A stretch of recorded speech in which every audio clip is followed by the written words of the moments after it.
Hey guys, what's up? Welcome to episode 12 of the DT podcast. I'm joined here by my wonderful friend, Mr. Michael Trihex. How you doing today, buddy?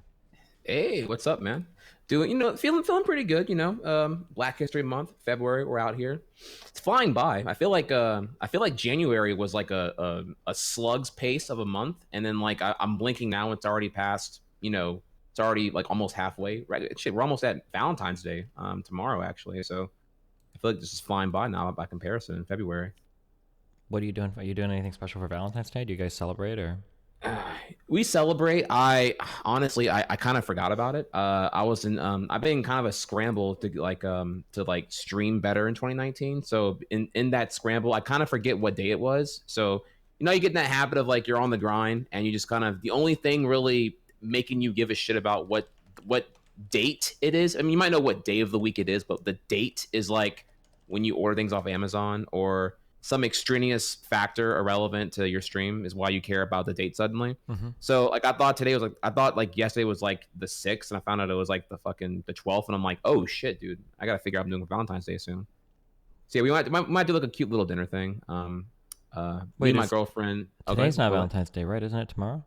Yeah, it's tomorrow. Oh yeah, okay, gotcha. And you might go. Yeah, we got Valentine's Day tomorrow, and then we got actually, you know what? That's not even that important. Even though, yeah, I'm gonna probably take her. We're gonna have some nice dinner because me and her we're simple. I mean, we do like a meal prep throughout the week, and we do a cheat meal once a week. Mm-hmm. So cheat meal, an extra cheat meal is like the way right to her heart. Like me and her eating out and getting cheat food is like always a grand experience.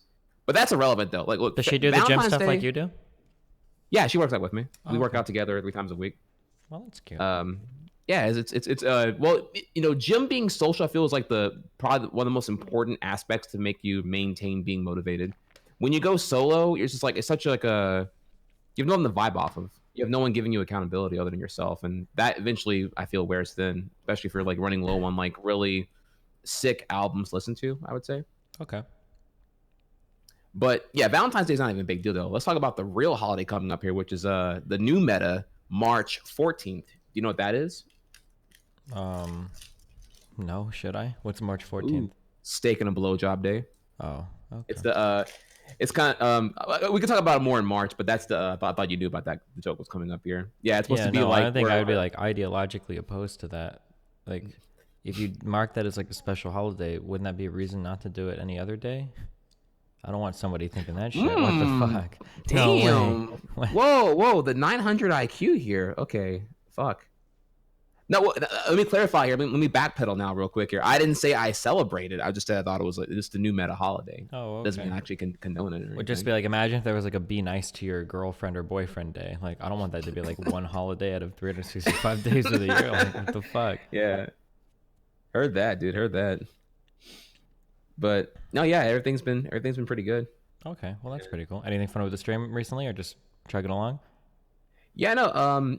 Honestly, like I said, it was gaming overload. I recently beat Kingdom Hearts 3. So could talk about that if you want to at some point. What was your overall like impression of it? Was it briefly? Was it like good, bad? What do you think? Oh man, you're asking me. That's a complicated issue. The game is it's okay. It's all right. It's got so many small annoying flaws in it that you kind of wish it was like given a little more polished time. Mm-hmm. But it's not even really that. It's mostly the entire concept. Oh, and then trying to spoil, I guess, for people in chat. Oh yeah. I'm not gonna spoil here for sure. It's the accessibility through the narrative. I feel like the core appeal of Kingdom Hearts, the fact that like you got an epic crossover between like Disney and Final Fantasy, mm-hmm. right? And in that, the story that would tie that together is kind of what's going to be the appeal to get into the series, with the gameplay being second. But the problem is, like every spinoff title, quote unquote spinoff title, is vital to understand the story. Like if you only play Kingdom Hearts 1 and 2, you are not going to be able to follow 3 at all. Like it's because there's like 7 different games that are actually all plot necessary, that are off plot, that are like not necessarily like major releases, right? Correct. Depending on who you ask, Kingdom Hearts 3 is either the 10th or the 11th game in the series. And I kid you not, the plot in Kingdom Hearts 3 has references that are vital to understanding from Recoded, from Birth by Sleep, from 358 Days, from and especially from Dream Drop Distance, which you would feel is like a negligent title on Nintendo 3DS, but actually that one is the one that includes confirmations of there being time travel and parallel dimensions existing in the Kingdom Hearts plot. So you're going to be super lost on all this shit going on in KH3 if you've only played 1 and 2. And the problem with that is if you a lot of people are only in that camp, and you have to literally do what I would dub like 3 hours of classroom homework on just reading and understanding the plot to be able to follow what's going on in KH3. And for that reason, it's so tough to recommend Kingdom Hearts 3 to any newcomer, because it's like you have to do all this bullshit homework to even get into the series. Okay. So for that reason, I give it like a half fun out of 10. Damn, you can't really give it a number, because like that's the problem really. Like who's gonna get into that series at this point now and say I'm gonna do all these things just to understand the narrative of a game? Okay. So, wow. But anyways, though, yeah, that's my. I try to make it a bridge. It's like my as far as I can abridge it on my take of Kingdom Hearts 3. How do you feel about seafood? Seafood, it's dope. Actually, I've been eating a lot of cod lately. I don't know if you're familiar with the fish cod. Not Call of Duty. Yeah, obviously you caught him in RuneScape. I know cod. Go ahead. They were shit fish. I think they only healed like 4 to 7 HP or something, but yeah. I was doing that for audience accessibility on the podcast. I obviously know you have a big IQ and you know what cod is, dummy. All right, go for it. No, but yeah, cod's one of those like really nutritionally dense and calorie minimal foods that you can just like eat and get like a fuck ton of protein out of. So one of my meals I currently prep right now includes some roasted veggies and cod, and cod's pretty bland, but cod's nutritionally so fucking dense. I love it. Okay. I tried sushi last night for the first like real night. I went out with Lily, Albert, and Andy and a friend, and we all had some like really nice sushi place, and it was okay. I actually thought it was okay. I don't think I like it. Like I don't think I would ever go out of my way to order sushi, but it was a positive experience. I've only had seafood from like the Midwest, and it tastes very bad up there. Like, I don't know how to describe the fishy taste. Everybody always says that bad seafood is a fishy taste, but I just assumed all seafood had that taste and people were just bullshitting. But this seafood was actually really good. The sushi was really good. It was really fresh. That's good to hear. Man, then you're in West Coast too, so like you're out where like the sushi is like absolutely banger. There are a couple of joints around LA that have like it might be somewhere around like $25 to $30 per person, but there's like an all you can eat. There was at least one really godlike all you can eat sushi joint that I remember being at one time. I think it might have been near Little Tokyo, but it was like absolutely fucking godlike, and I ate a fuck ton, and I definitely was a loss for them. I definitely consumed more sushi than their asking price for the buffet was, and it was glorious. Yeah, this place. Sadly, I don't remember where it was though. This place is really good, so I'm happy I went. That's good. My last pro tip there is that in general, when it comes to sushi or ramen joints, if they give you a fork, then they're probably too casual and they probably have like shitty food. If they only provide you with chopsticks, then you're probably in the right spot. I don't know if that's like a good metric on its own. It's a fantastic metric. Okay. And if you can't pronounce the place, then it's also going to be a banger. If I see like a 4.9 on Yelp and I see I can't pronounce it, I'm usually down to try it out. Okay. Yeah, dude, solid strats, by the way. Solid strats. Okay. Are we ready to get right into it? Yeah. What you got this week, man? What do we got this week? The hottest clips in the Twitchosphere. Is that correct? The hottest what? The hottest Twitch clips in the Twitchosphere. Yeah. Damn. Slow down there, trihex. Yeah, that's what we got. That's what we're doing. That's the theme. Sorry, man. I'm actually for once I'm well rested. I'm actually like crunk off of Red Bull right now. So. Oh shit. Okay. Yeah, I'm gonna blame your executive decision to bump the podcast back 2 hours, because now I actually get adequate rest. Fucking, so dude, I'm ready for you're gonna carry this shit then. All right, let's fucking go, boy. Or I didn't mean it like that, like boy, but let's go, my boy. No. I Okay, we're hopping into the first topic. So Deadmau5 has made a statement. Hold on, let's I can read this, okay? Yeah, go for it. What do I click? That one. So Deadmau5 Mm-hmm. I should have actually looked up exactly this far, but I heard he basically got he called a guy an F word in a game. Yeah, he was playing a game online, and he dropped the F slur, which is a big no-no in 2019. I don't know the context of exactly what game he was playing or what triggered him or what the guy did to trigger him to say that word, but in his words, it was in the heat of the moment. But we get a little bit of context provided here in the in his Reddit post. If you want to like read it out loud, it's a pretty good read. So, yeah. Sorry about that, guys. I knew it was a fun place to connect and fuck around, but I'm not going to stand for Twitch's double standard when it comes to censoring and suspending me for harmless shit. While we've had some fun partnerships here and there, and they were a great company to work with, I'm going to have to cut this one short. I don't have the capacity to deal with that kind of shit. Whatever, dude. The internet is just basically full of shit for the most part. And while what I said was generally toxic as fuck, and not an ideology I hold closely to my moral standing by a fucking long shot, it was just some bottom-feeding piece of shit from Colorado who decided to make it news, proving once again the online clickbaity world is a piece of fucking shit on a good day. While it was intended to insult a fucking asshat who was being a fucking asshat, it wasn't directed at an entire group of people who have a sexual orientation that differs from my own. Fuck off with that shit. I know who I am. And I don't have to fucking sit here and cry and defend my fucking self with the obligatory, I'm not that person, I'm sorry, reflex. If I'm sorry for anything, I'm sorry that we live in a world where bottom-feeding pieces of shit can sit there staring at a monitor, watching me play video games, and just waiting for someone to get tilted so we can get a few fucking clicks. That's what I'm sorry for. The same people who knew it was in the heart, the same people who knew what it was in the heat of the moment knew the purpose of that statement. And the people that think otherwise, I'm better off not even fucking knowing. And they can just keep way the fuck clear of me. There you go. Yep. Woo. So the thing I want to ask here first is like, was his statement also clarify? This was him posting on Reddit, right? Or was it? Yeah, this is a Reddit post. Yeah. So it was him posting all this on Reddit. So, I think he seems more upset at what was a hit piece. I say hit piece, like some journalist documenting him saying the F slur, and that became an article that got traction and got clicks and metrics. Was this like a real article? Or was this like a Dextero thing? That's what I don't know. I don't even, because this doesn't seem like he's actually mad about being suspended. I feel like the article happened and then that it gained traction and then he got suspended. That's my guess, but I don't have the conclusive evidence to say what the chronological order of the actions happening here are. Mm-hmm. Gotcha. Because it doesn't even mention it doesn't mention Twitch. I feel like he's just kind of mentioning that one article that claims that he is attacking people who have a different sexual ideology than him, quote unquote. But yeah, so the if we had more context here, I wish I knew what the incident was in question. Apparently, it was just like a PUBG stream sniper that was getting real ass pain up. Yeah, stream snipers are the worst. PUBG, dude. How can you get them out? Now, if this was like League of Legends, I could totally understand this. I'd be more empathetic. But PUBG, how can you get that mad over PUBG? No, I'm just fucking with you.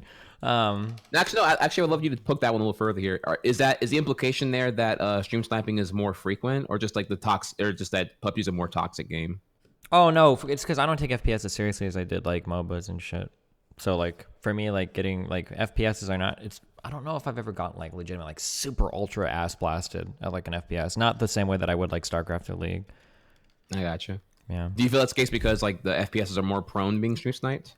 Oh no, I think it's just the case. I mean, the types of games might contribute a little bit, but I think it's just more because when I played RTS, it was at a very serious competitive level, and then for League, it was also pretty serious and at a decent level. But for FPS, I'm like top 20%, like some garbage. So it's like whatever. Yeah. I got you. Probably even lower than that in this fucking Apex Legends game until I learn how to play that better. So. I got you.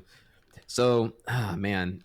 So he's probably gonna piece off the platform and not even try to like just like kind of like hold that. That's kind of I think he'll be back. Well, wait, how much did he stream?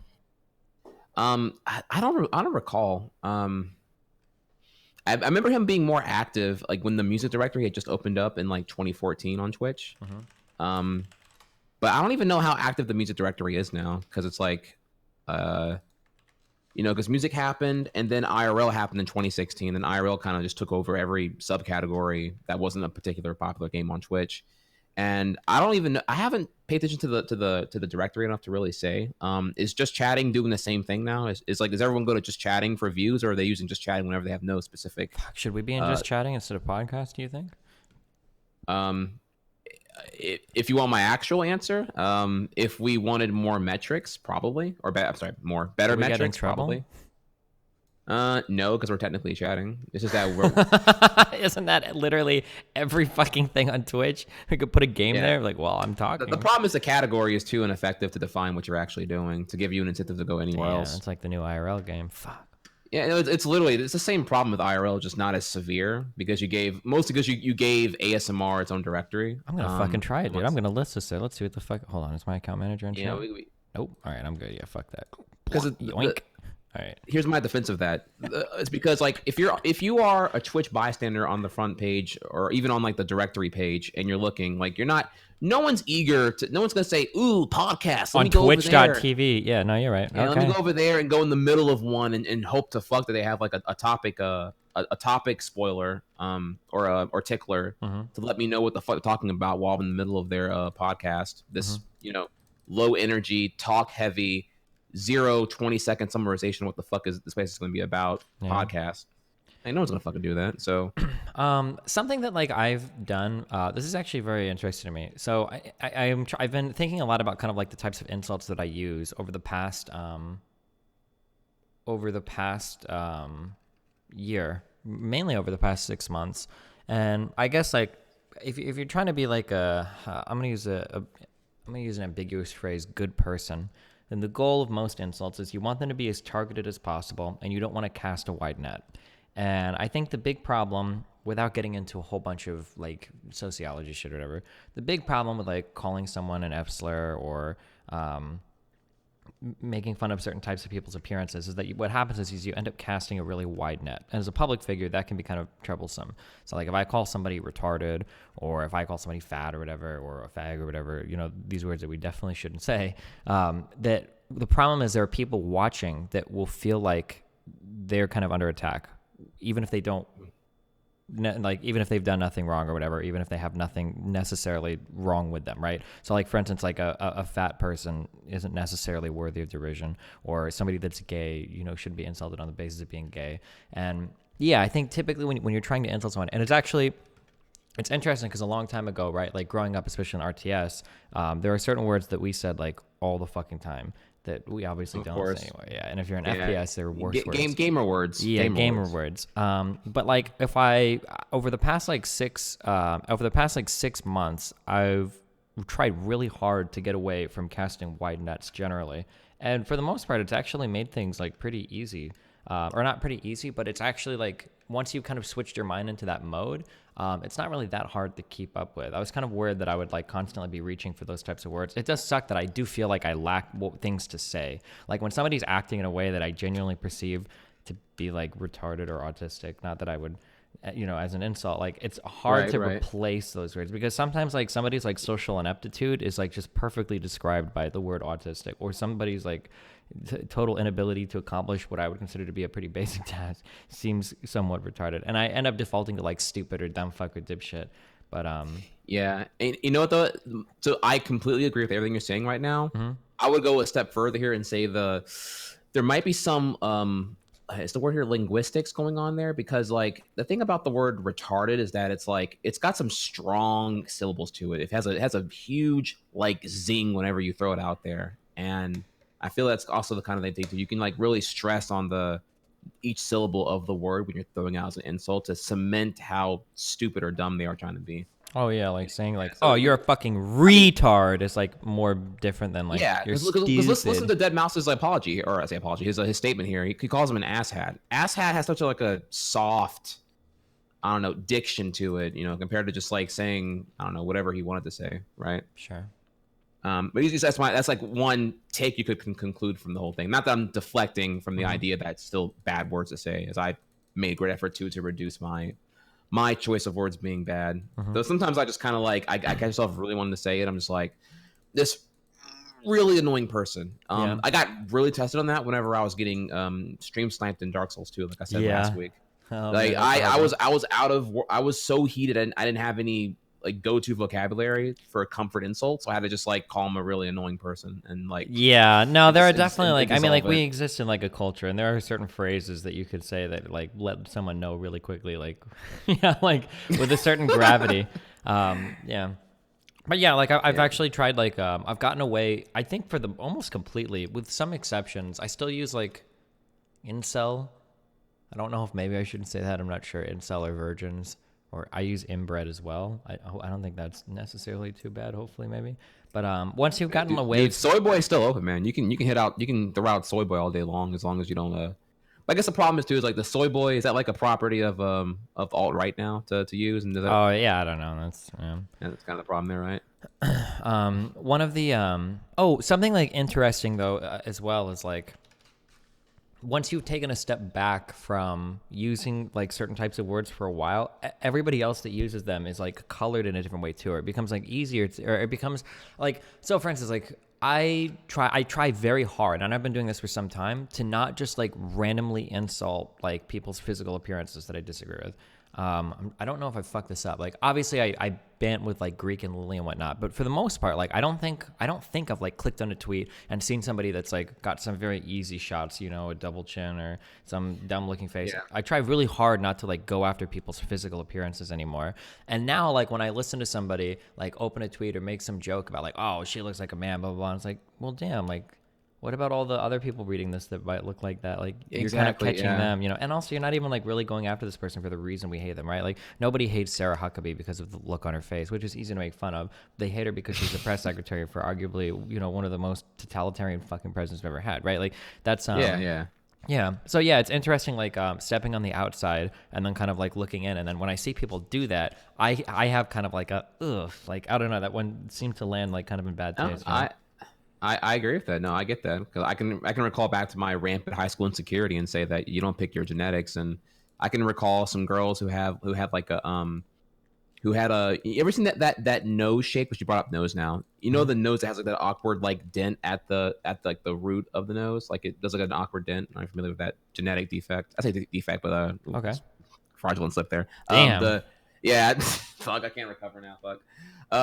Yeah, there's a certain nose shape that people like. It's a really common one to get a nose job for, and I remember some girls getting roasted over that in high school. So yeah, you don't pick your genetics. So yeah, I go out of my way to never.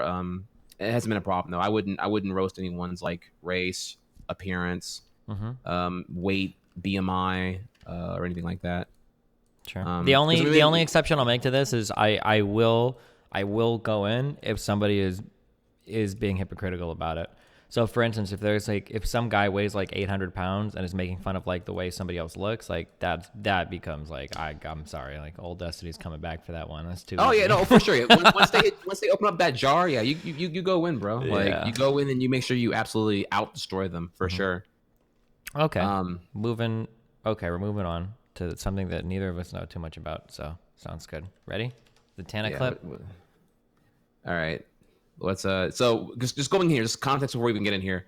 I have no clue who this is. I don't even know why this is on our why this is newsworthy. So let's find out. Here we go. 3, 2, 1, go. No fucking reason. Hey, I really like Twitch. I think my new thing's just gonna be going live on Twitch for like hours on end. She said donate.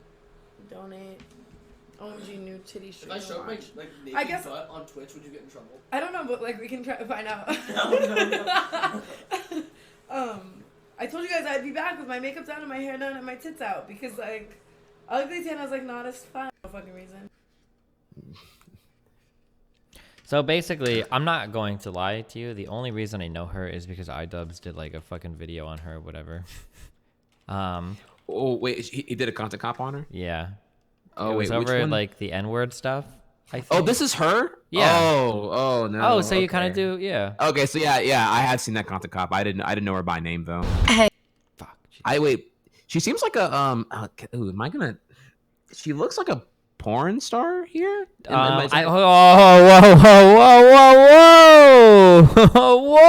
Where did that come from? Okay. So she has about 4 million subs on YouTube. I don't think she's ever done porn before. Okay, that's cool. I was looking for like a better way to summarize where I was going with this here. She looks what's the word here? Very promiscuous. Is that can I even say that? I mean, she literally said my makeup done in my tits out. I feel like that's a fair. If I know no context here, this is my only context provided the person in question here. I think that's a fair point to say. Okay. It's not even, and then not only that, y'all are sexist because y'all the ones saying that automatically if I say she looks like a porn star, that's automatically a bad thing. I'm not the one sitting here attacking them for doing what they want to do. If you want to make sure you guys join me for episode 14 of the D podcast next week when my co-host is taking a break. Damn. But yeah, anyway. No, I don't think she's a porn star or anything. But so like this is a big YouTuber or whatever coming over to Twitch. I don't really care so much about this, but I'm actually really curious in general. I think we talked about this like briefly before. What do you think are the chances that like in 10 years, Twitch is actually just like all celebrities? Like, what if celeb people and shit started to come over and stream on Twitch? Because they've already got like their big fan bases or whatever on other platforms, whether movies or film or whatever, or TV shows. And then they come over to Twitch and they start streaming. Do you think that could be possible? I've had this thought as far back as 2014. The minute I saw that like Twitch was going to be like a standard app on PS4 and Xbox One, and I saw it was just growing in a monumental direction. And I did worry about like what would happen if a celebrity just came in and started invading. Like what if like Will Smith's son, Jaden Smith, came over to Twitch and just started like doing shit? Like would it eclipse all the literal who's by comparison who are playing games to look good? And then you have just like the celebrity cloud overshadowing the entirety of that. Where the big fish eats the smaller fish continually forever.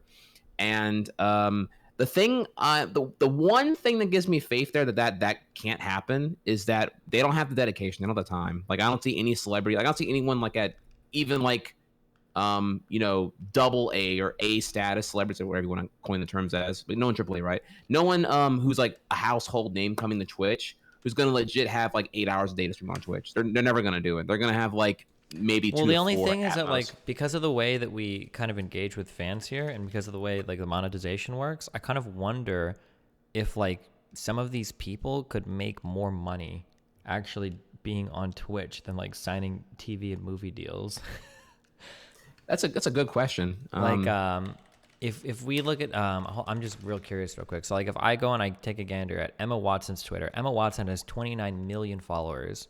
If somebody like that could come over to Twitch and get like 200,000 subs, I don't know, could she? I don't know if Emma Watson like actually streamed like 6 to 8 hours a day. Could she get like 250,000 subs, right? If you were cashing out almost $1 million every month just in subscriptions, like I don't know. Like I wonder like if there would be like one big celebrity that would come over, like Snoop Dogg is streaming and is getting like hundreds of thousands of subs. I'm like, oh fuck this shit. Like I'm just gonna do this. Like, so let's pause there because at face value I would say no, but when you give it more thought, you're like, well, how would? Because it's like, yeah, are they gonna be able to convert all these like Twitch veteran users to come over to their streaming and stuff to them? Probably not. But the thing that I think the reason why you're correct about that number about like having an obscene amount of subs is the fact that they would bring in new people. And it's to them, it's a whole new realm of interactivity. They're used to seeing, static video form interaction with Emma Watson, maybe like an interview on Wired or whatever here and there. But having Emma Watson live, tangibly reacting to actual comments in chat, would give them like a dopamine rush that's unparalleled to anything they ever had before. Yeah. At which point they would just immediately hand over the wallet. Like the channel would be on sub only from the very jump; it would never turn off. Oh yeah, for sure. So yeah, your 100K sub whatever doesn't seem too far removed actually. Like Emma Watson or like Emma Stone or any decently sized actress, if Chris Pratt came over, that's someone I think actually who could like destroy that if he wanted to like. A lot of people are saying that like celebrities already stream and don't get any viewers, but that's because I don't really think they do it right. Like people are saying, well, T-Pain streams. He doesn't stream very regularly though. No, like I've seen it on a couple times, and also he doesn't like promote it big. Like these are like a lot of celebrities when they try to do the streaming, they just like turn on a stream and they just kind of like goof off for like a little bit, but they don't actually like take it seriously. Like if if they like took it seriously, promoted it across like other platforms and whatnot, like I don't know. Yeah, I agree with that. 250K subs is a massive pay cut for someone like Emma Watson. I seriously doubt that. I don't even think she's worth $100 million. 250K subs would be like almost $1 million a month.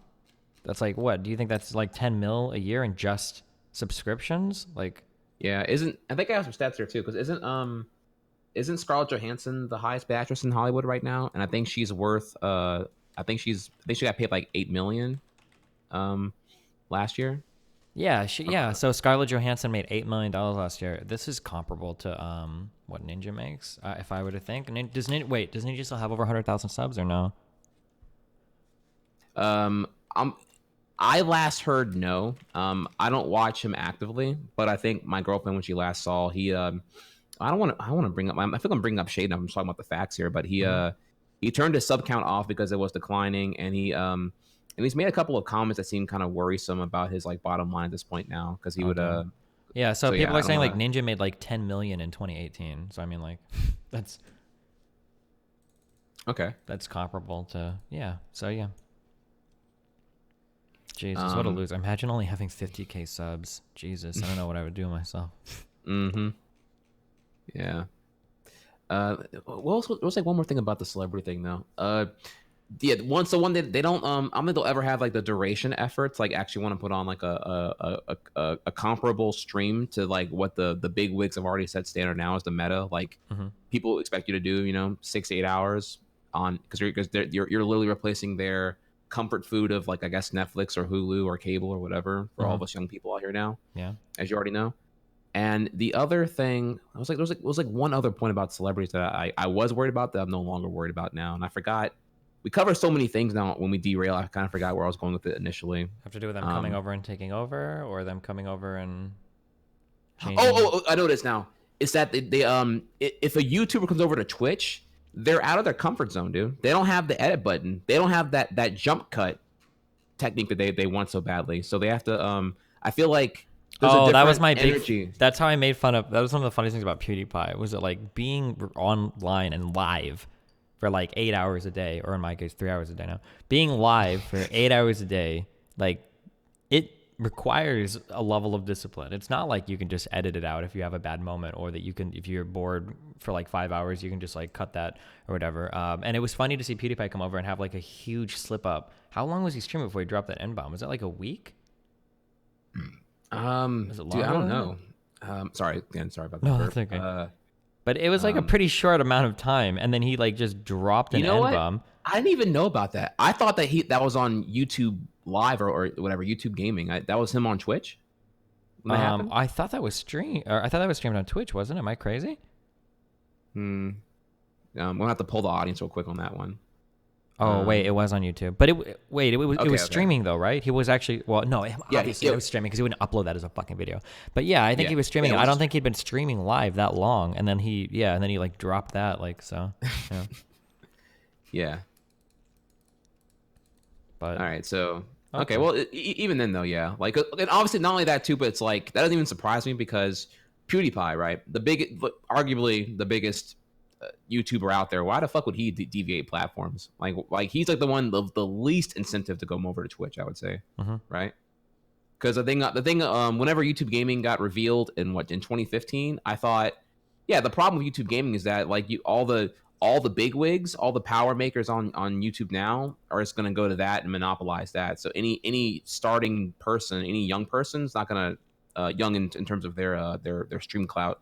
Is not going to go to YouTube Gaming, I would imagine. There's going to have a harder time over there, I feel, getting discovered than, say, Twitch by comparison at that time. Okay. So those are my two big reasons there. They don't have the duration effort, and they don't have I guess, the charisma fortitude to, like, try to be funny or enlightening without the edit button on their hand. Possibly, maybe, yeah. Yeah, I don't know. I don't like to pass judgment. I don't know if that's 100% true. Maybe they could. But, yeah, I don't know. Yeah, we'll see. We'll see. All right, we're going over to Shroud, our wonderful communist friend. Are you ready? I'm ready. Give me a count. 3, 2, 1, go. Look, bro, there's so many people here. I just looked at my viewer count. 125,000 viewers. Listen, chat. Just join Tyler's party. I'm gonna reset the game also. There's a lot of people here right now. Let me do a solid here, okay? I have a lot of viewers. There's some fucking legendary Apex Legends streamers, okay? Gamers, Courage, great guy. Fucking Cloaksy, fucking look at all these people. This playing Fortnite, fuck a Fortnite. And even Mango's playing. Fucking spread out a little bit. Spread out. Spread. Look at all these streamers. Look wow, skips over Lily Pichu. Go. Or stay. I mean, do whatever you want, but I'm just saying. There's a lot of gems out there. Fuck. Oh, that was cute though. But yeah, I thought that was cute. Spread the wealth. Did it actually happen? Because notable here, the clip is titled "How to Lose 15K Viewers." I'm assuming it actually happened. That they actually pieced out and he. It's really hard to say. It's possible that he dropped 15K viewers after the game and everybody's talking about it. But it's also possible that at the end of every game you lose some viewers after a game anyway. That's like a phenomenon when you're streaming a game. People will tend to stay around to see how it ends, and then as soon as the game ends, you'll drop all the viewers that were just waiting for the end of that game. So. Right. Also, to be fair, 15K viewers is not that big of a deal because at the time he's noting here he had over 100K. Yeah, exactly. Yeah. So yeah, like. And then yesterday he had apparently over 200K viewers during this tournament. So. Yeah. Apex is doing some sick stuff here. Well, I wonder if it'll last. Do you think Apex is gonna last? That's the question I actually want to get to here. So I'm hearing a lot about Apex, or I see that Apex is like the king directory now.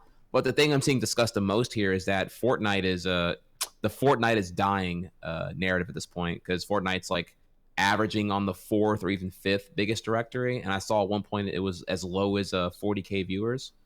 Well, so like the thing is that like because some of these streamers are so huge, like they could swing these categories hard. So like right now, Dr. Disrespect and Ninja together have about 100K viewers on Apex Legends. Fortnite has 118K in 5th place. Apex Legends is 1st place with 303K. If those two streamers switch from Apex to Fortnite, Fortnite would be rank 1, and then Apex would be, rank 2, I guess. But like, yeah, so like just like a couple streamers like switching around can dramatically change a game's placing in the leaderboards. Mm-hmm. And then Call of Duty and PUBG are sitting down there with 24, 25K viewers. Well, so here's I guess the problem here is I really can't say anything like enlightening and genuine without understanding better about why Apex Legends is doing so well. Because I've heard the frustration that Fortnite has, the thing that makes it distinct in the Battle Royale genre with the building is the same thing that pisses off a lot of people too. I hate it, dude. I couldn't. And I actually was okay with these Battle Royale games. Like I played PUBG and I like that one. I love the Call of Duty one a lot. And Apex actually seems pretty cool. But yeah, I couldn't get into the building thing. I don't know. Fuck that. Right. And then, well, not only that too, though. So there's the fact that it's like mechanically different, but also that Epic has gone out of their way to appease to the mass casual player base by giving them just a fuckload of shit every week. As you know, they were updating constantly with new items and new stuff to just keep the game, I guess, like different and inventive. And for those who wanted to play more technical, I heard there were some frustrations with like the saturation of new shit that wouldn't allow a meta to develop for the game. So maybe that was another part here too. But I guess for me, the information is not really that useful in the context of comparing right now, because I don't know what particularly Apex does different. It took a lot of concepts. Have you played any of the Battle Royales? No, I'm super irrelevant here. Basically, it borrowed a lot of what was positive from a lot of the other games, and basically, yeah, it's kind of like an amalgamation of a lot of the other positive things from the other games, and then it adds a couple of new things. Like the movement in the game isn't quite as quick as Call of Duty, but it's not as fucking cancerous as PUBG. So like, for instance, in PUBG, you know how when you have dreams, you want to run, but you kind of feel like everything is very sluggish no matter how hard. Do you ever get that feeling in a dream? Yeah. That's what playing PUBG is like all the time. Your character always moves like that. It feels like shit trying to handle. So the game, Apex definitely handles better than that. I think that Apex is probably a lot easier on your machine as well. It's not as brutal as PUBG. It's not quite as good as Fortnite in terms of being like very like unified and easy to run on all machines. But I think it still runs a lot better than PUBG does. And then Call of Duty as well. Call of Duty was very CPU intensive. There's a revive mechanic in the game that is very good. Like, if your people die, you're not, like, sitting there playing a game with them out for the rest of the game. You can actually take their banners to, like, beacons and then revive them during the game, which is probably, like, really important as well. Okay. Yeah. And also it's technically not a BR then. Whoa, sure, yeah. I mean, also it is free to play, which is so fucking important. Big mistake made by the Call of Duty people to launch that game initially with either a $60 or $40 price tag, and then I think they dropped it to $20, or maybe it's free now, but that was just real bad. They killed that game really hard, putting a huge. Well, that's because Activision's kind of put himself in their own little bubble there with the whole with their we gotta crush last year's numbers at all costs, no matter what. Yeah. Which we could happily derail into these freaking Activision layoffs that became actual tangible news as of yesterday. Oh fuck! There is a good reason for that. I don't fucking remember it. Oh god, I just talked to a friend that works at Blizzard, and he was telling me why. Because like apparently a bunch of new people were hired for something related to marketing or something, but they lost like Destiny, and then like Call of Duty didn't do as well, and like yeah. So they I believe they grossed 7.2 billion in their annual this year. Does that sound right? It sounds like a really high. Yeah, 7.2 billion, which beat their last year's numbers, which was 7.1 billion. So now they had a record year in 2018, and despite that, conclusively in their earnings call, which happened yesterday, they still laid off almost 800 people that were mostly in the esports and what was the other division? They said quote unquote non-gaming dev and esports divisions is where the layoffs really happened at. But notably the what's his name here? The World of Warcraft community manager got laid off as well, if I recall. Or someone important in the World of Warcraft division got laid off, and everyone was really. Was this the tweet that I read that Slasher was tweeting about? That was it Hassan, the Twitch guy, was hassling? Oh no! I think this had to do with Twitch layoffs. Never mind. That was Twitch layoffs. Yeah. That was a. I can get into that one too if you want me to. But no, I was trying to like you said you had a justification for the layoffs. I actually would love to hear it. Because a justification. Oh well, no. I mean, like I think the justification was they hired a lot of people that they basically needed to dump because they lost a big IP, Destiny, and they just didn't need these people anymore. They thought that Call of Duty was going to be like a lot better than it ended up being in terms of like units sold or whatever. I thought, but yeah. Also, though, it seems like they have like towering expectations with no real end goal in sight here. Because not like Call of Duty did bad. I think Call of Duty still had like it had like a $500 million opening weekend, which is typical Call of Duty, but they wanted more year over year every single time. And sometimes it just feels like it's kind of like unrealistic to just like demand more without there being like, I think I really word that here. I don't know. The general consensus I've gotten was that the layoffs didn't seem like the layoffs were particularly done cruelly because people who were in the divisions that were being threatened or implied to be threatened were working and didn't know who was going to get laid off here, because why would you tell them in advance to lower morality? So yeah, people just working in fear from what I heard was quote unquote weeks until the reports came out, and then finally they got laid off. But to be fair, they are offering severance packages and health benefits for all those who are leaving, and quote unquote job help, is that what it's called? Like a career coaching, I think is what it's called now. So that they won't be completely off their butts whenever they get thrown out of there. But damn, I know it still seems pretty sad at face value that it's all happening. Yeah, sorry. And then just to read this, I guess maybe Call of Duty didn't do that bad. I guess they're just shuffling around employees and refocusing on what makes the most money, and then just getting rid of people they don't think are necessary. I'm just reading through some stuff. Jesus, their fourth quarter earnings, 2.43 billion, up from 2.08 billion a year ago. Damn, that seems like that's like a 20% increase in revenue. That seems crazy, but yeah, and I don't know if like getting rid of your esports division is going to be like a good thing. Obviously, I'm not in their shoes to say here, but it just seems like at face value, the revenue being higher and layoffs still happening, and even as much as like Bobby Kotick announcing that we've had a record year in the opening of the earnings call supposedly, and then still the layoffs occurring. Just like I don't know what the end game is there. Like, if you're going to like. If you're going to do all that, and not only that, but then you have no banger this year, if I recall correctly. In their earnings call, they were stressed about how they have lacking Destiny, and moving forward with Call of Duty, they have like no other like franchise to utilize for their holiday end game. So if anything here, it means that they're definitely not going to be able to beat this revenue that they generated in 2018. So that they're going to probably fail to meet a bunch of shit in 19, which means more layoffs if this is to be taken as a pattern of where to go. Then you would keep more of your staff so you can actually like build something out of it. Well, I mean, like, yeah, fuck, I don't know. It's complicated. I don't know enough about the situation to really say it, but like sometimes layoffs are like you just have to if you need to get rid of people that are no longer generating revenue for the company. At the end of the day, your responsibility is to your shareholders, right? And if there's a bunch of people that don't seem to be making as much money for the company, and you can refocus efforts on your biggest money making products, fuck, I wish I could. There was a list of like what they. I think they said it in their official statements what they were going to be focusing on. And they listed off like the 4 or 5 franchises they wanted to focus on, and they probably dumped all non-essential personnel not related to that. And then I wish I knew more offhand here, but just a minor derail. But yeah, Apex Legends though, aka Titanfall 3, doing pretty good right now. Did you play any of the Titanfall games?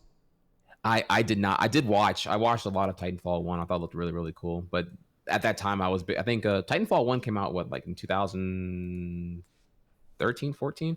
I wasn't playing those games at the time though. I would be maybe I'll get around to it eventually, but yeah, I didn't play it either, sadly. Gotcha. Yeah. But it looks cool though. Yeah, I don't know. I tried to play some Titanfall, but I didn't have as much fun with it. But the Apex game seems to be fun so far. If you get into FPS, try it. I'll have to give it a shot. Yeah. So that's all I got on that one there. Okay. I guess we didn't actually talk about. I guess it's cool for Shroud to shout out his friends. That's probably good. Yeah, not much directly to talk about there, but yeah, that's definitely cool. Big streamers helping the small streamers. All right, Tyler, one clip. I'm loading it up. You ready to go? Give me a count. 3, 2, 1, go. Yeah. Give me 3 core tips to be as jacked as you. Buy a Bible, lay in bed, start praying. You don't have a fucking chance, kid. Okay.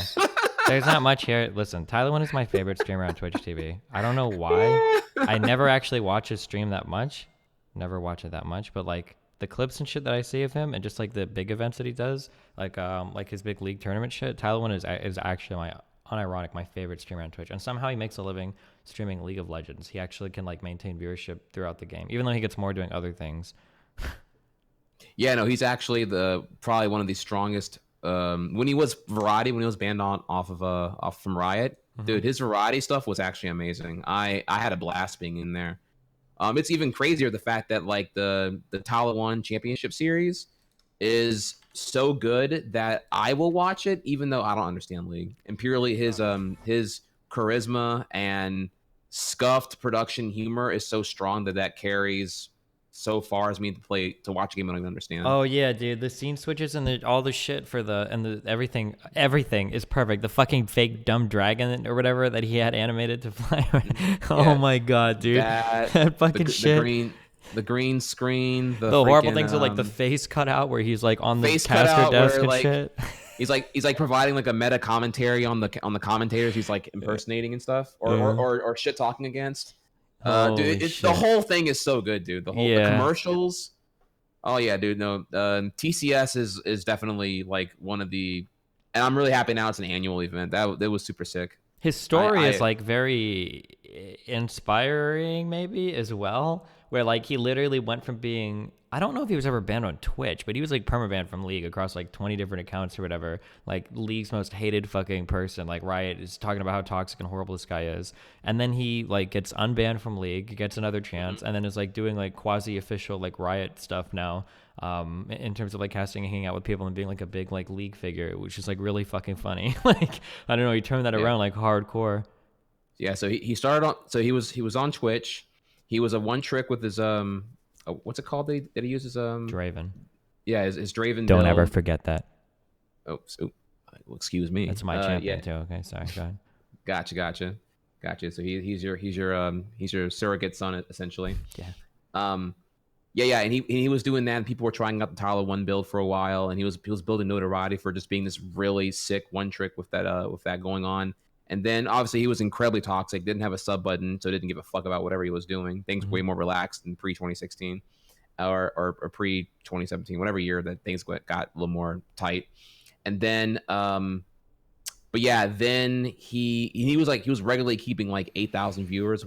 Again, still without a sub button. Twitch was very hesitant to give him partnership because I think they either them or Riot were both in the know that he was very, very toxic. I imagine Riot probably contacted Twitch to tell him about that. And then essentially he finally got permaban on League for about 2 years, and during those 2 years where he was streaming, he then acquired partnership, and he was just suffering while doing variety and doing anything but what we wanted to do most, which was Twitch, which was a League. And then from what I understand here, League was dying, which is the thing I always hear people were saying. League is dying. League was dying, and then Riot, from all the Tala 1 fanboys, were like, "Yo, you need to bring our boy back to save this game." At which point, eventually, Riot gave in and unbanned Tala 1, and here we are now. Inspirational. Who? I don't know if we've ever had this conversation. Who do you think are some of the best streamers on Twitch? Oh man, I haven't given that much thought here. I watch so little Twitch now that I'm trying to. Oh man, I wish you could let me prepare an answer here. I have to give you like a sloppy improv answer rather than like a genuine one.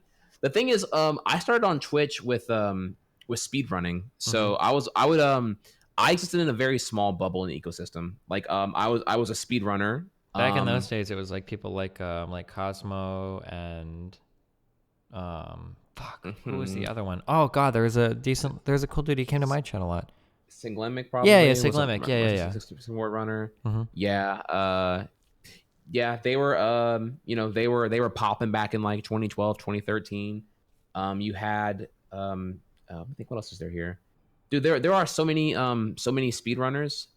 But yeah, I would only watch speedrunners. So I can say about a bunch of great runners I really enjoyed. But I'm not sure, like, objectively who's my favorite though. That's a tough question. I don't know if I want to.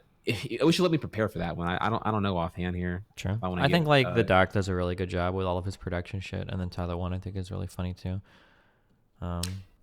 Yeah, it's funny because it's two worlds, right? Like Doc is like all production value, and then T1 is like the complete opposite. He's like super scuffed, and he's like unapologetically scuffed about it, and that I fucking love, dude. That is like so fucking good. Have you watched any of that, the dance guy or whatever? I don't remember if we had one of his clips last time. The guy that does the crazy dance. Super Dragon, is that his name? Yeah, I think so. Yeah. Yeah. No, I still haven't caught him live or yet. Sushi Dragon, maybe. So I'm sorry, Sushi Dragon. Yeah. I haven't caught him live. There's a lot of people that for example, right, like Super Dragon, where I'm like, yeah, he's cool. I should check him out when I get a chance. And I don't offhand know if I was following him or not. So that I wasn't following him. And then I'm like, oh shit, well now I've been missing out on him for months. So for example, I thought Super Dragon, I thought I was following him from TwitchCon, but apparently I wasn't. So when we watched this clip last week, that's when I clicked follow. So now I'm on the lookout for him at this point. But yeah, so haven't caught him yet. Okay, we've got a feel good clip for our final one. Okay, the inner Disney and you should be celebrating. Are you ready? All right, hit me with it. Make me count. We're starting this in 3, 2, 1, go. Oh, there's one more. Yeah, get him up. Get him up. You'll be all right. I'll watch. Not too far from range. It wasn't my time. Is she dying or dead? She's healing? What is she doing up there? She's still up. What the fuck? What the fuck? She was like disabled, bro. She was just standing there like wiggling around. She must have had Let's one go! of those. Are you shitting me, dude? That's fucking amazing. He got him. I wonder why. I don't know as much about all of this, but I see that he's playing on controller. Can you play PC with controller, or do you think he's playing like X? Is this game available on Xbox or PlayStation? Do you know? I don't know offhand, actually. Does anyone know if Apex Legends is available on like console, or is he just using a controller for PC? Oh, people are saying yes, it is on consoles. It's on. Oh, he's on PS4. Okay. Don't they have like the? Well, first we should probably explain for the podcast audio only. Basically, it's a guy with only one arm is using like his right foot and then his left hand to kind of manipulate the controller in probably what is a suboptimal way if you had two hands. And then they end up getting a win basically in a battle royale game, which is pretty cool. Yeah, very intricate here. He's using his big toe and second biggest toe to operate the shoulder buttons. And I'm actually not even sure. Let me look here again. How is he hitting the? Does he ever hit the face buttons? Does he have everything? Does he have everything mapped to only R2 and I have no idea. Okay, it doesn't look like he's got anything mapped because of how much of the controller his hand seems to be covering. But yeah. Yeah, he's using his on his left hand, which is the only hand he has available here. He's using his his thumb and index finger to operate R1 or L1, L2 left stick, and will hold the controller a certain way to do right stick. Mm-hmm. He's actually at a handicap. He has to commit to like letting go of the shoulder buttons on the left side of the controller to operate the right stick, which is crazy. So it's kind of like GoldenEye, but in a post GoldenEye world. Yeah, one thing that I'm kind of curious about is like why aren't there like special controllers for people who have like are either like missing a limb or have other sorts of mobility problems? I wonder why he doesn't opt for something like that, or if it's not available on the PlayStation or something. Yeah, there is so there's a couple of things, right? There are a couple of one-handed controllers that are available. And there's also the official Xbox handicap controller. I forget what they actually call it, but it's the Xbox adaptive controller is the one I've seen the commercials for or whatever. Yeah, that one. I don't know either actually. Maybe it's just really expensive. I don't even know what I assume it would cost $200. I couldn't see it being cheap, honestly, because such a niche thing to acquire. But I do recall there being I recall that Sony, or maybe particularly Naughty Dog, is very thoughtful of their handicap players, because I recall that I think it was The Last of Us. They went out of their way to like fly in a super fan who had like amputee issues or something like that, and they made sure the game was playable for them on a regular controller or something like that. So some devs out there are insightful, and they're very considerate for all their fans. But this guy here is just like super on it, man. That's crazy. That if you give him a will, there's a way for sure. Yeah, for sure. Cool. Yeah, really impressive.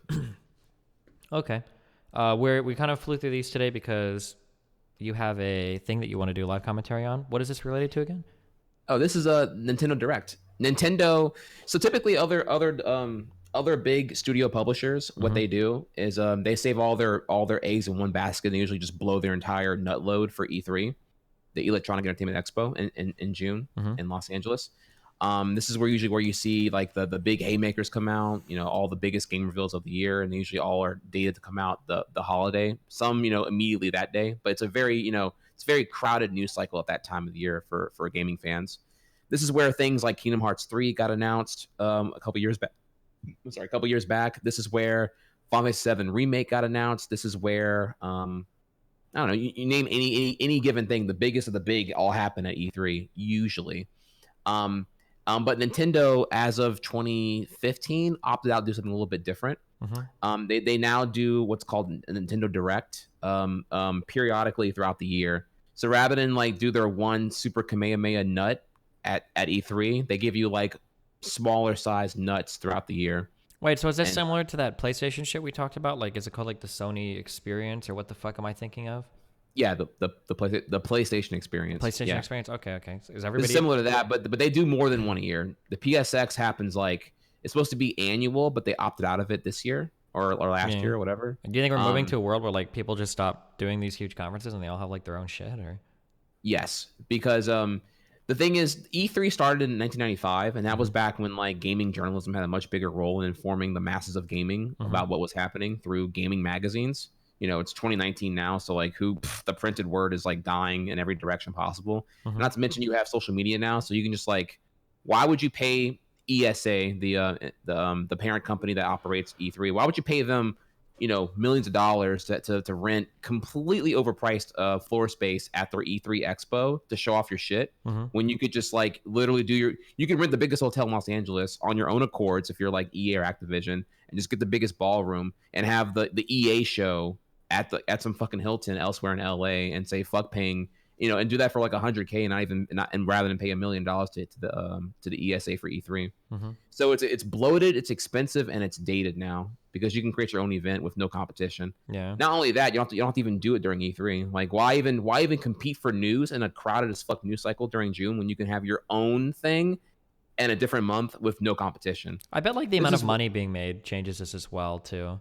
Like back then, like it kind of made sense to hop on to somebody else's conference and just kind of like set a booth up and everything, because you weren't really making enough money to justify having your own conference, right? That would be like my guess, like in 1995. Whereas today, like games are generating as much money in some cases as like fucking AAA movies and shit. So so you do have the money to like rent out your own location to do your own show.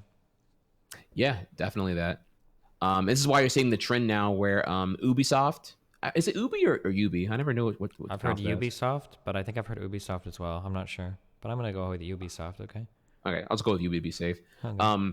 Ubisoft has moved towards a trend of revealing their new Assassin's Creed, typically in March or April of the year it's going to get released. You're seeing Activision also, they do like a Call of Duty event, but it's very tame. But usually, yeah, the Call of Duty World reveal now happens at its own event at some theater somewhere eventually, but also in May, not during E3. So this happened for, I think, Black Ops 3 and Black Ops 4, if I recall correctly. But yeah, you're seeing those two go out of their way to not be to not reveal their most banger, I guess their most bankable franchise during the crowded week of E3. Just because like you're all seeing a notion or two down that gamers are really fickle, and games that are like just like completely diluted in content hype by having sequelitis tend to not get as much reception, if not actually negative reception, because the fanboy wishes to get out of control for E3 because the expectations are so sky high now that whenever you reveal another Call of Duty or another Assassin's Creed, it might even get like boos, not just crickets, but actual boos at the live premieres. So those tend to opt to go out of it entirely. Sure. But yeah, point is, Nintendo, what they do now is they do smaller directs, and they're actually really, really good. I'm a big fan of them. They're pre-produced, they're not live. And there's no bloated filler of the E3 cringe lore. Are these are just like these aren't conferences, these are just like videos, right? To showcase the product. They are video presentations that are very gameplay heavy. They don't go for the thing I hate now about the modern representation of gaming as a hype cycle is that we're pushing further and further away from showing off what the game actually is in terms of its unveiling for hype and stuff. You're seeing more and more pre-release games. You're seeing more and more early release games. You're seeing related to that, another reason why Apex was so popular, it just launched. Not pre-alpha, not pre-release, not pre-beta, not pre-pack, like whatever. Like it was just like, oh, here's the full game, by the way. Yeah, another thing. Yeah. Really? I you know what? I forgot to even give kudos for that. That's actually really good to hear. I think out of nowhere too. Like I don't think anybody even knew that game was coming. Like there was no hype or anything around it. It just I don't think even EA knew. Because honestly, what's funny is I didn't know that EA published it. Oh, okay. So how about that? So I think EA kind of like let that one slide under the radar a little bit, and now we have because it's produced by Respawn Entertainment, right? Something like that. Yeah, that sounds right. Yeah. So like. Yeah, I'm really wondering here, like, is it because I'm also not hearing it's popular right now, and I'm not hearing any complaints about typical EA shenanigans like over monetization or just like any of that invasive revenue generating mechanics to make it a game as service. So I feel like maybe they just didn't know what they had on their hands, and if they did, they probably would have like. Because Anthem looks like the kind of game that EA wants to put out there. It's look. Have you seen that chart, by the way? The chart of how to play Anthem at this point. Anthem? Please tell me. Yeah, Anthem. It comes out. Anthem. It comes out. It's that Destiny-looking game from EA. It comes out in February. Oh, yeah. I've heard of this. Wait, what is it like? Really complicated to get into, or what do you mean? Oh my god! Somebody please give me the link. Fuck, dude. I wish I had it. How to play? It's actually comical. How to play Anthem early. Let me go to Google Images here real quick. It's so. Here you go. I mean, fuck. Okay, ways to play Anthem. Here you go. If you get the standard pre-order, you get demo access on February 1st, the full game on February 20th. Yeah, I'm seeing it. Oh, I should probably. That one's not big though. You can probably find a better one, but this is the image to look for here. Am I looking at what you linked me? I can't actually bring up your. Yeah. That's the correct. Do you know what this reminds me of? Fuck, if somebody could find me the fucking chart. I don't know which game this was. It might have been Destiny 2, but I don't think it was. But it had to do with like, oh no, I think it was an Assassin's Creed game. But it was like the game came out and there are like 25 different types of DLCs, or maybe it was Deus Ex. It might have been Deus Ex. There were like 25 different types of DLCs, and like everyone came with like different fucking bonuses. Oh man, if somebody has a picture of this, holy shit, it was so fucking confusing. There was, but not only that, Deus Ex also had. If you don't remember this one here, it actually was crazy. They had a thing where they said that if the game reaches a certain threshold of pre-orders, we will take one of the planned DLCs and make it free. Oh, okay. And it got such negative backlash that that they took that back and just made it part of the game at that point, if I recall correctly. But it was like, yeah, if this game reaches like 600K, 600,000 pre-orders worldwide, we will make this planned DLC free. And it was like, we're gonna hold a hostage behind a threat of that. Oh shit! This is close, but I feel like I've seen other charts for different types of games as well. But like this type of shit, where like, let's say you just like really like the game and you want to get like everything, you can't actually do it, right? Like if you buy the ultimate digital edition, then you don't get like the steel book. You miss that. But if you got like the gold steel book, you don't get the deluxe pack, Gears packs. It's just like this huge. And I've seen like other charts like this that are similar for other types of games. I want to say the Deus Ex one did this. Like, oh my god, like there were so many cancerous ways to get. Yeah, it's a pile of shit. Also, I linked you the Deus Ex one. Someone had it for me in chat. Oh shit, hold on. This is another one related to that as well. Hold on. I saw the Deus Ex one where you can like get more rewards, like as more people pre-order, but okay, so let's see, which game was this for? What is that chart? What is this chart, dude? Oh, this is Watch Dogs. So this is like, depending on which edition you buy, this shows you like which bonus content like you get. Shut the fuck up, dude. And it was like crazy fucking weird to figure out, like. Oh my! All right, for those who are listening right now, this chart has like, dude, what is this? Like, how many columns and how many rows? Like, fucking like 20 rows and like 10 columns. Are you shitting me right now? And there's like if you want to get everything, you'd have to buy like 3 different editions to do it. Like, it's just real dumb. Yeah, did this. Well, anyways, my point still stands here. You look at EA being EA. I'm looking at this Anthem release now, and how it's like they just like how to play the game requires reading like a 4x5 chart to understand when you can play it. Essentially, yeah. If you just buy the $60 version, you're not playing until the 22nd. So you missed the initial hype window, which is kind of lame. But you know, by comparison, Apex didn't have any of this baggage in there. So I'm just wondering if did EA even know what they had on their hands at that time, which is kind of crazy. But why was I bring this up again? Oh yeah, because the whole but back to the original topic here. Unless you have more to talk about with this whole thing. No, go for it. The Nintendo, the Nintendo Directs, there's no bloat, there's no filler, and it's refreshingly very gameplay driven. Very rarely do you see a game. If a game is not shown with direct gameplay, it's usually just because like they're revealing that the game's in development now. Like they'll announce like, you know, Luigi's Mansion or whatever, like something you'll get like a confirmation that the title you want is being in development. Unlike E3, where you get where you get all the pre-alpha, the early access, the no gameplay trailer, the all cinematics trailer, the just you're fed a bunch of empty promises and grand hope, and they're baking off of your emotional connection to the property to get you hyped for it and go from there.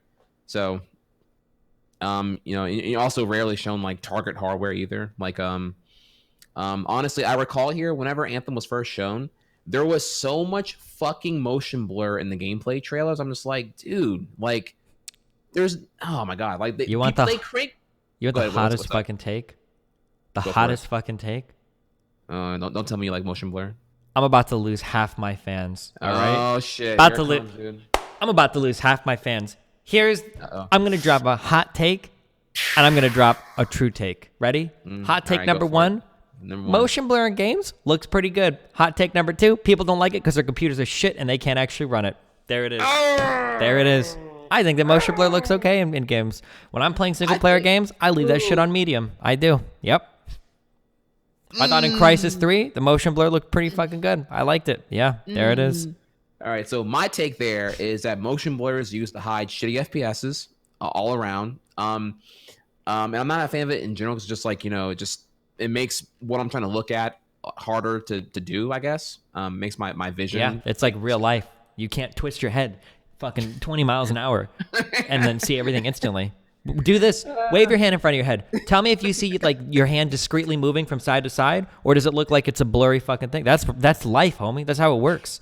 You can't sit here and tell me that you see discrete fucking frames every second. When you're twisting around real fast in a video game, it should blur. It should look blurry. That's immersion. Okay, well, while we're at it, then I'm also gonna say here, if I have to put motion blur on, then you're not allowed to play games unless you play them with like a triple display Eyefinity enhancement, where you have to have 3 monitors, because how is you gonna simulate actual peripheral vision without having 3 monitors surrounding you in a triple formation? Oh my god, how sick would it be if there was a fucking eye tracker and you had the triple shit set up, and like if you move your eyes to like another part of the screen, it lowers the like resolution of like where you're not looking, so like simulate peripheral vision? That would actually be so sick. Okay, that would be sick. And I can't believe that's actually a thing. But it doesn't negate my point here that motion blur is fucking ass. Do you know how crazy it would be? I'm sorry, just on that, because what you just said was like very interesting. Do you know how crazy it would be to play horror games with like 2 monitors set up here, and the resolution is like, because in real life, your resolution is highest in the center of your vision, and it drops off the farther you go out. You have lower resolution here, right? How sick would it be to have like the monitors at low resolution, and then you see something move, but you're not actually sure because it was actually like in your peripheral vision. You like look over and shit. Oh fuck, that would be like horror games would be crazy. Well, now the question there is that better than just going full VR with it? Have you done horror in VR yet? No, I haven't. I haven't done much VR stuff. Oh man, you gotta hop on that, because like that's already horror is a whole nother element, dude. I feel that's the genre of gaming that's gotten horror and thriller has gotten like so fucking buffed on VR, dude. Because they can create, legitimately. You can't really, when you're playing a game, and don't think you're not out of this, by the way. I'm motion blur. I'm not done with your ass yet. Okay. But when it comes to playing like horror or thriller games, it's kind of hard to convey a genuine sensation of claustrophobia or being trapped, because you're looking at a light on a monitor in front of you. You're sitting in a chair. But the minute that you're like in VR, dude, like, fuck, man, that shit is so exhausting. Like when I was playing Resident Evil 7 in VR back in like early 2017, that shit blew me away how genuinely stressed I felt playing a horror game in VR. Like, okay, damn, maybe I'll check it out. Yeah, real quick, because everyone in chat is saying your eyes already do this. You fucking idiots. Okay, if I'm playing a fucking game on my monitor and I'm sitting back here and the field of view is set to 120, I'm seeing a lot more in the center of the resolution of my eye than what I would normally be able to see, like if my face was like right up to the screen. If I had triple monitor set up, what I'm saying is the eye tracker would make it so you can't just look in a place that's supposed to be in your peripheral vision, because it would actually blur things out that your eyes weren't directly looking at. That's what I'm saying. Fuck off, you fucking morons. All right, sorry. Yeah. Also, someone here said that VR is dog shit. No, listen, I'm not. No, what I'm advocating for is that VR is able to simulate like spatial density and other elements that horror would like to be able to do well with spatial relativity. I'm not saying that VR is like good enough yet. I do agree wearing a VR headset sucks after like 2 hours. I do agree under certain circumstances. It can get your eyeballs actually fatigued, like watching like a 3D display after a long period of time. There are definitely a lot of annoyances still in VR space. But I'm just saying that like VR does do horror a lot better than the idea. I think VR. Yeah, will do I'll definitely consider trying it triple display if I have the opportunity to.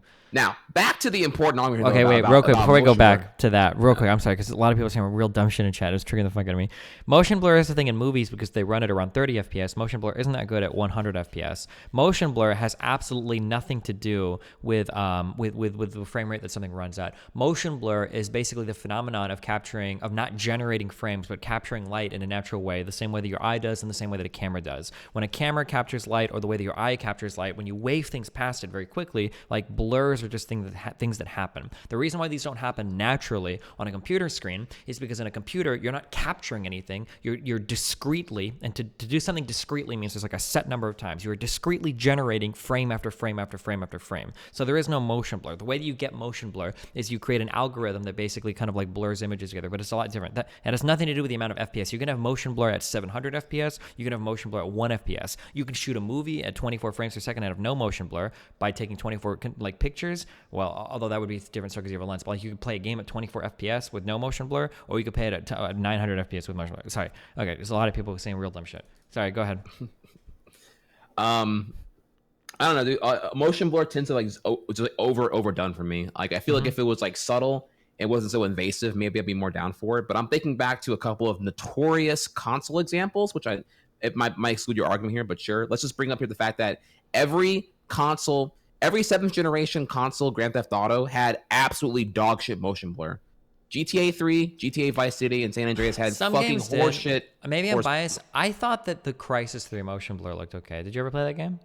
I didn't play Crysis 3. I know it looks great though. I thought it looked really good in that game, and it ran. That's really also a game that has that also it kind of doesn't include my other critique of it, which is that often frame rate is done in a way it's like pounding on makeup. I guess I don't know how to use like a non-questionably sexist. To dress up something shitty or. Yeah. It's like, oh well, our textures are bad and our frame rate is bad, so let's just go ahead and cake on the motion blur because it makes it look less bad. That's the thing I noticed particularly here when I'm bringing up Anthem is that like the game was like looked like it was targeting 30 and the motion, and it wasn't able to hit a smooth 30 when they were showing it at E3 in its first unveiling. And the motion blur was like so high for me. I'm like, holy fuck, dude. Which I get, it's like, hey, we gotta like show the game off because we have a target release date, so we gotta like get the awareness out there somehow. So they have to like do something. I guess I sympathize with that, but like, man, that's just, I don't know. I feel like motion blur could be used for a good purpose, like you're bringing up here in Crysis 3, which is a very aesthetically pleasing game. But I feel like most of the time in modern gaming, motion blur is done to say, it's like, to like kind of like mask the graphical and visual flaws in their game that they're very aware of.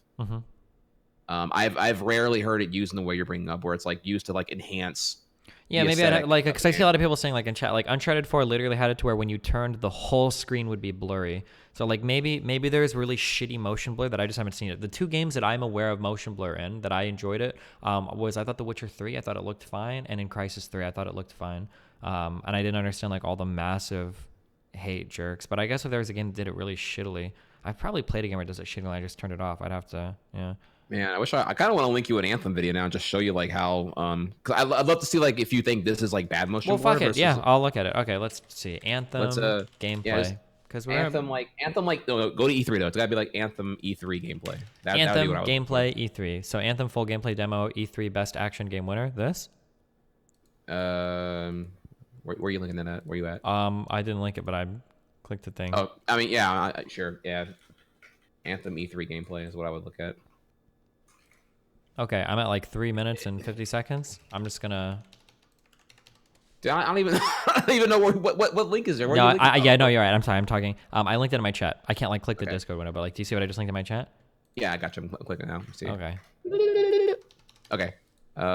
Timestamp, please. Where at? Let's go to 446. That's what I'm at right now. All right. 446, and in there, give me a count. Okay, you're there. Yeah, I'm there. Okay.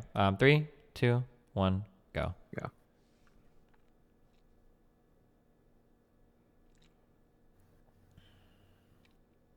Okay, I'm waiting for a quick screen turn or something and all. Is this like the motion blur that you're talking about? Yeah, you got some depth of field going on, but man, I remember that being particularly more bothersome. I guess you have to give me your feedback on that. Yeah, I don't know how I felt about that. This guy moves so slow. Yeah, fuck, I wish this guy moved around a little faster. That looked kind of gross, whatever the fuck that effect was. I'm just gonna, so that we don't watch this whole video, I'm gonna skip ahead a little bit. I'm at 733 right now. Just kind of like going 737, 739. Gotcha, I'm in there now. Yeah, when it was a lot of flying, I remember being like but maybe that was but again, I'm bringing up thing from a while back. Yeah, like when he turns his little boosters on. I don't think that looks very good. Go to the combat. Can you tell me like yeah, whenever those things on screen too, that was another one I felt was a problem. Can somebody tell me like where good combat is that you think there's a lot? Where is like the worst motion blur out in this video? Jesus Christ. It's a good point here actually too. This also might be some super scripted gameplay as well. Oh yeah, of course. All this shit is like hardcore scripted. You've seen like the so they're not actually gonna do like what players actually do. They show off all the other stuff as well. Oh yeah, this is like extreme. Watching this thing fly around. Okay, so let's see if it was as bad as I remember. So I'm gonna look at like Crysis 3. I hate that I've like kind of like primed the audience on this. Let's see if this is like. I thought that this was okay, but maybe it does look really bad or something. I'm not sure. Yeah, it's been a while though. I mean, I think you're like Crysis 3 was like what Fuck, this video quality is horrible. Damn, I should have been. Yeah, that's also a problem too. We're watching like encoded videos from YouTube videos. Yeah, it's tough to really say. Fuck. Well, this guy's just going crazy. Fuck. 3 gameplay.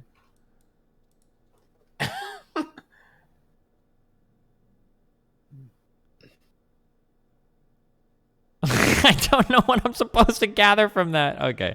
Fuck me. I'm not gonna be able to find it. Okay. Well. Yeah. Fuck. Well, yeah, maybe we can just call it stalemate for now. Yeah, I'll load up.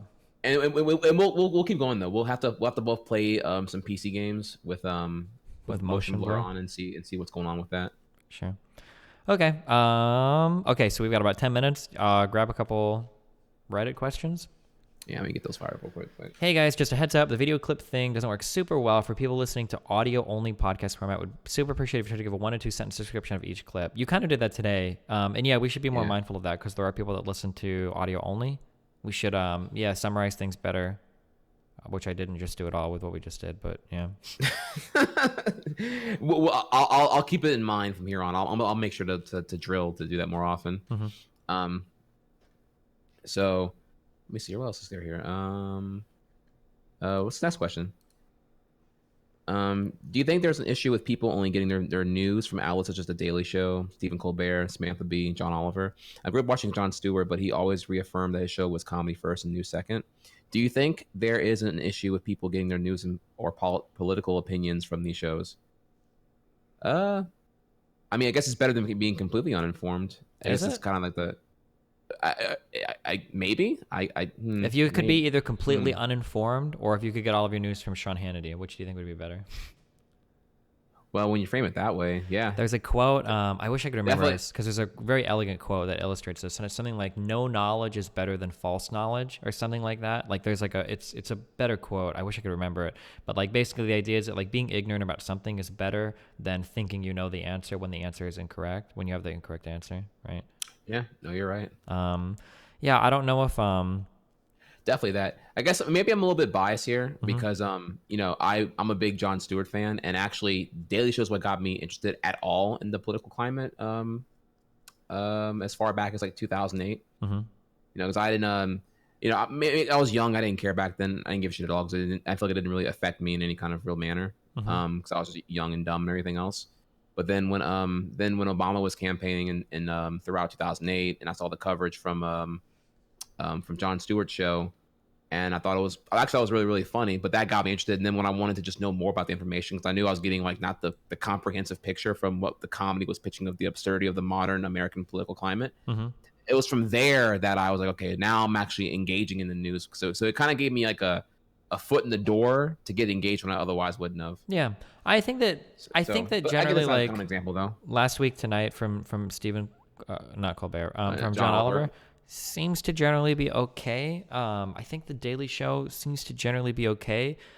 These are two things that I haven't seen commit like egregious errors in fact or misreporting or horrendous biases. I mean, obviously, I guess you could argue they lean left, but I don't think I've seen these shows get like the facts wrong. Yeah. So I mean, like, yeah, I guess that's in those cases, it's probably better than nothing, I would say. Sure. Yeah. But. Yeah. Actually, I thought the question went in a direction I wasn't expecting. Actually, I thought I was going to say, from outlets such as like the Daily Caller. I thought it was going to be like on that end. Yeah, I'm not the blog spam shit sites or whatever. Probably not a good way. Yeah. Let's see here. We already covered the Blizzard news, right? So do you want to cover that one as well? Yeah, I mean, we've kind of talked about it. I don't know if there's anything else to say. I mean, nobody likes layoffs, but I mean, sometimes they have to happen and it sucks, but like, it's not like you can never lay off employees, right? Oh, here's one. This is a festive one for you. The next one. Uh-oh. How is Destiny generally enjoying Los Angeles? Do you think the change has been positive or negative for your stream, social life, family, career, etc.? Well, that's part one, right? Yeah. Part two, for trihex, do you think with a lot of streamers being based in LA or Austin, do you feel any push to move out there at all? Also, how do you enjoy your trip to Genesis, and would you consider going to cast, compete, any events for Ultimate? I'll also try to get Destiny to play the game, would be neat. Okay, so actually, this is a pretty cool question here. Yeah, because you asked me how I'm doing, but I didn't get to really ask you how you were doing in opening up the podcast. So how's LA treating you so far? It's okay. I probably need to chill a little and go out less. I think I'm probably going out way too much right now. I was gonna say, it seems like you go out. I see your IG and your Instagram is like popping with all that all these good times and stuff. Yeah, so I probably need to chill out on that. Yeah, I mean, so insofar as like my social life and everything is going obviously really great. For career and everything, it seems to be going fine. For family, it sucks to not see Nathan physically, but I mean, I still talk to him on the phone and whatnot. And then I should be going there within a week. I'm waiting for some batteries to get on my thing, and then I'll do like a big IRL stream at a zoo. It's something I want to do soon with him. So that'll be fun. And then for stream, I think my stream so far has been okay. Right now, the things that that change my stream the most are the political stuff, which I need to do more of too. But yeah. But otherwise, I mean, I'm happy living here. I'm pretty sure. Yeah, everything has been going pretty well. How about, and then how's the weather been? So I know like SoCal is kind of like in its own planet compared to the rest of the climate of the world. So is it like cold over there still, or is it still a typical like sunny 69 in LA? I'm actually doing okay, but for the natives here, it's been pretty fucking cold. If I check the weather, like the lows, geez, yeah. So the lows today are 52. Tomorrow is 48. On Friday is 42. On Saturday is 41. On Sunday is 39. These are the low temps. I'm generally okay-ish with this, but a lot of the people here seem to be really fucking miserable right now. Yeah, so, they're super entitled. Yeah, I recall going when I've been to LA. Yeah, I've seen it be like a perfect 69 with a slight breeze, not a cloud in the sky, and they're just like, oh man, it's all right. It's not even that good. They want like a absolutely like 65 degrees outside. Or LA natives are actually crazy with their entitlement to the weather. And I guess if you lived all your life, you would be. It rains so much here too. I've been to LA. It must have been at least like 20 times, like in terms of like traveling here for events and business meetings and shit like that. And now that I'm here and living here, and all those times I don't think I'd ever seen a single drop of rain ever, my entire ever visit. But now that I've been living here for a month, it's rained here more than like fucking Nebraska. Like, oh my God. Like for this week, over the next 7 days, there's like 4 or 5 days of scheduled rain, and it's been raining like a fuck ton. It's insane. I thought these fuckers were crying about a drought, and there's so much fucking rain.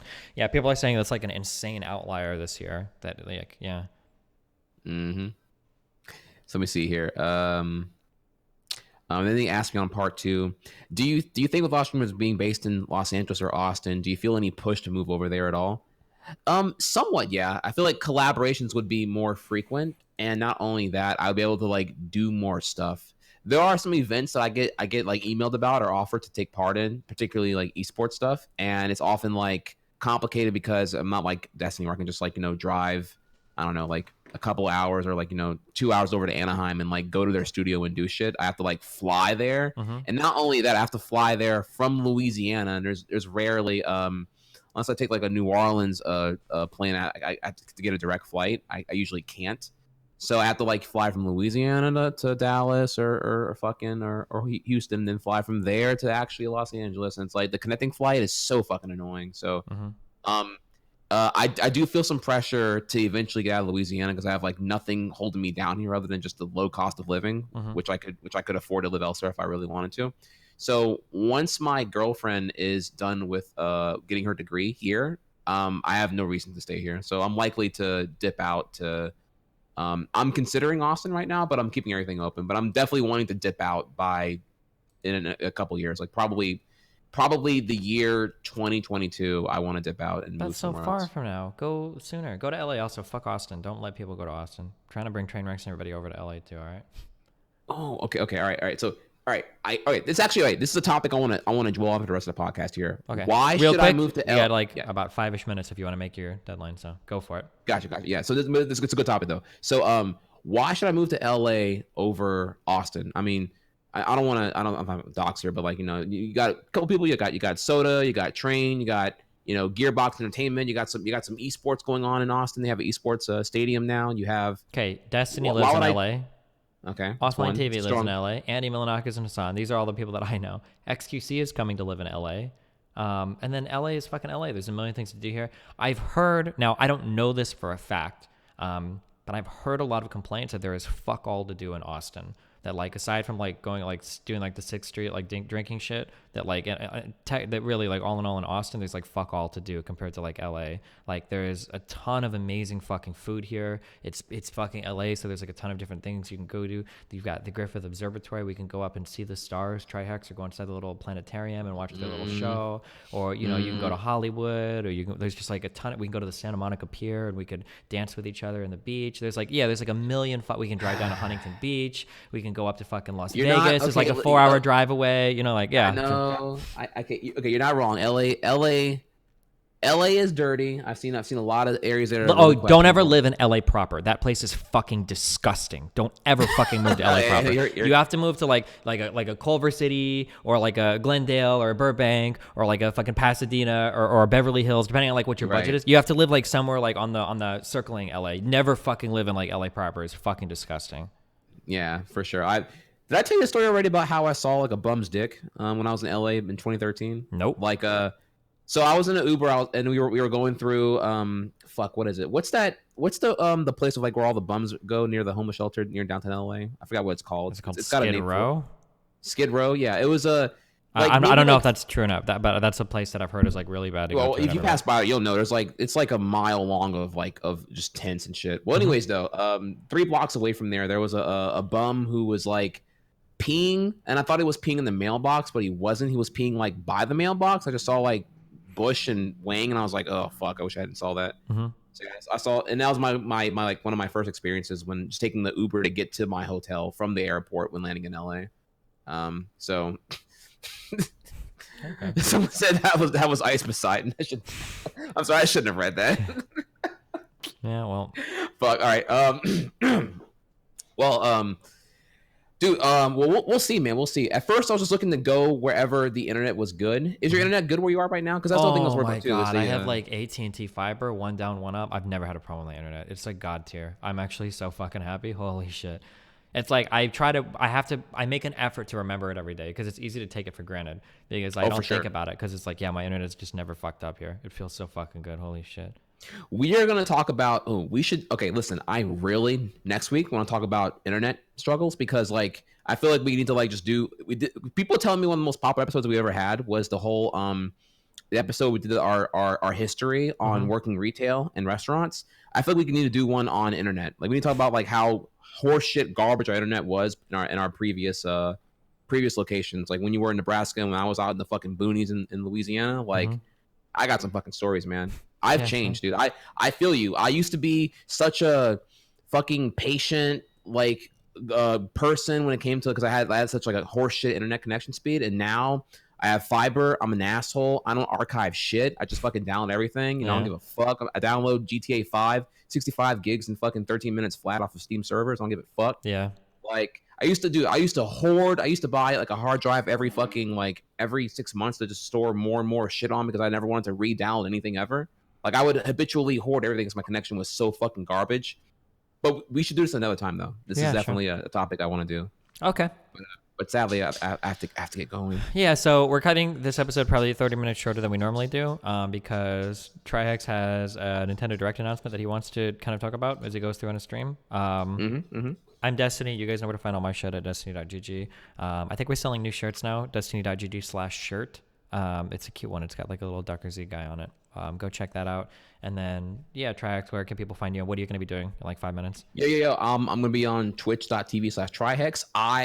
Me and my YouTube editor are now collaborating. The YouTube is finally active, youtube.com/trihex. Go over there. We briefly touched on today my take on Kingdom Hearts 3. That video is in its full 8-minute glory is over there. So you want to get my extended spoiler-free hot informative take on Kingdom Hearts' entire series and particularly Kingdom Hearts 3. Go to my YouTube channel. You can see it there. I have videos uploaded every as of right now 3 times a week, but I'm going to bump up to 5 in March. So I will see you guys there. Today I'm going to be doing 2 things: reacting to Nintendo Direct, and complete with interactive ship post bingo. And the first people to get bingo will get a gift sub. So come there and check it out. But also I am starting Dark Souls 3 blind playthrough today after the Nintendo Direct. So I have a fucking lit ass stream. Come through, boys. I'll see you guys there. All right, awesome. Well, hey, thanks for joining us, guys. Yes. This has been episode 13 of the DT podcast. We'll be back next week. We should be. I'm going to be traveling a lot this month, so I'm not sure exactly what's going to be going on, but yeah, I should be back then. Or I should be here in some form. I might be mobile. We'll see. But yeah. Look, I'm very open to. I have no travel plan between now and like April or now and the end of March. So if you, I can always rearrange the day if you'd rather do a different day than Wednesday if you can for some reason. Yeah. All right. Cool. Yeah. Well, thanks a lot, guys. Join us next week. Have a good one. Bang. Peace out.